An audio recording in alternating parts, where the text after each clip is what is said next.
Once again, thank you for watching Ramen Friend City. So in this time I have a machine here. I want to show you a problem that this machine has. I'm gonna check to see if this is something that we could find out what happened. I mean, you know, it's weird, but I'm gonna go inside and show you. Machine, look at that, working fine. But as soon as I press the reverse button, see what happens. See how the machine stopped? Doesn't do anything. I'm gonna go and check what happened. So when I press on the foot pedal and I press the reverse button here, machine's stuck and it doesn't move anymore. See, I'm gonna go and check and see what happened. Here, that spring right over there is loose. So what happened is that the spring that came out from here, that spring is supposed to go up here.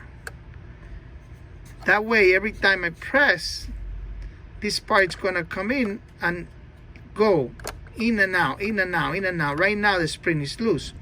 So that spring, it should be hooking up here. I'm gonna hook it up over there and I'm gonna show you the difference now when I press the reverse button stitch on. Now, as you can see, this spring was off.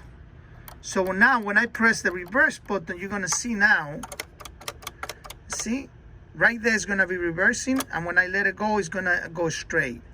Every time I press here, this is gonna back tap, and when I let it go, it will go back to normal front stitching. Okay, so see that spring was off right over there. Now I just hook the spring back in there, over here. It was off from here, and that's why this part was not pushing back every time I pressed this reverse button now. So when I repress it, it's going back. So now the machine should be perfectly fine. See? That's the reverse stitch right there. I've now put everything back together. Now I'm going to show you. Let's see. See, when I press this button here now, it's reversing right back. See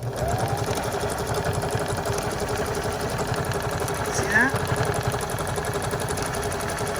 Working perfectly now.